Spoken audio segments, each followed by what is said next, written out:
Is your bathroom geyser not heating water, making noise, or leaking? Don't worry. In this video, I'll show you how to fix it easily at home. Let's start. Step 1. Turn off the geyser and unplug it from the power source. Water and electricity don't mix. Step 2. Let's identify the issue.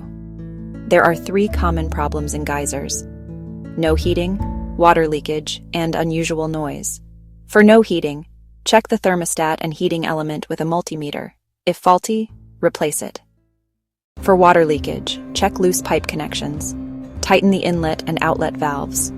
For noise, drain the tank to remove sediment. Open the drain valve and flush with clean water. If the thermostat or heating element is damaged, buy a replacement. Unscrew the old part and fit the new one. Make sure it's properly sealed. Now, close everything back, plug in the geyser, and turn it on. Wait 5 to 10 minutes and check if the water is heating. If yes, congratulations.